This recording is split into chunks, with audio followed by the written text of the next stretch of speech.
بسم اللہ الرحمن الرحیم۔ السلام علیکم۔ حضرت عمر بن شرجیل رحمۃ اللہ علیہ فرماتے ہیں کہ ایک شخص کو جب مرنے کے بعد دفن کیا گیا تو اس کے پاس فرشتے آئے اور کہا کہ ہم تمہیں خدا کے عذاب میں سے 100 کوڑے ماریں گے۔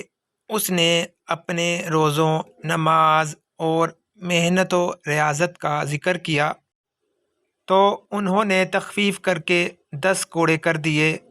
اس نے دوبارہ بات چیت کی تو معاملہ 1 کوڑے پر آ کر ٹھہر گیا اور کہا بس یہ ضروری ہے۔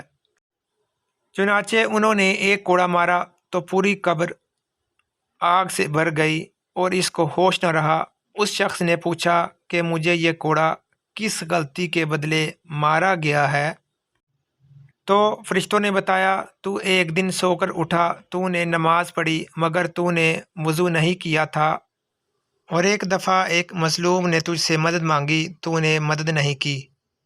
جنابت میں رہنے والا حضرت ابن البجلی رحمۃ اللہ علیہ کا بیان ہے کہ ہمارا ایک پڑوسی وفات پا گیا۔ ہم نے اس کی تدفین و تکفین کے لیے جب قبر کھودی تو اس میں سے بلی کے مشابہ ایک جانور نمودار ہوا۔ ہم نے اس جانور کو بھگانے کی بہت کوشش کی مگر وہ نہ بھاگا۔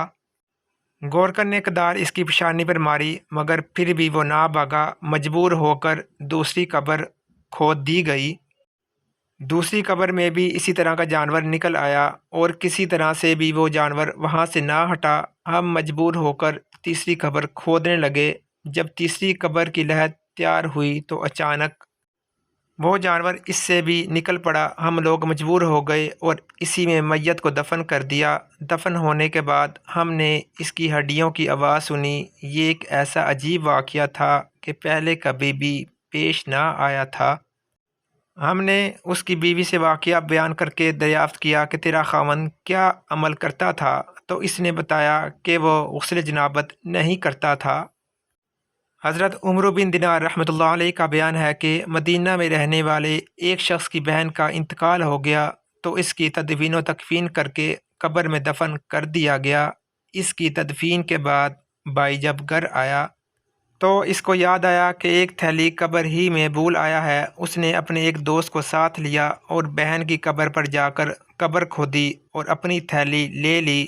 پھر اس نے اپنے دوست سے کہا کہ تم ذرا دوسری طرف ہو جاؤ، میں دیکھوں کہ میری بہن قبر میں کس حالت میں ہے۔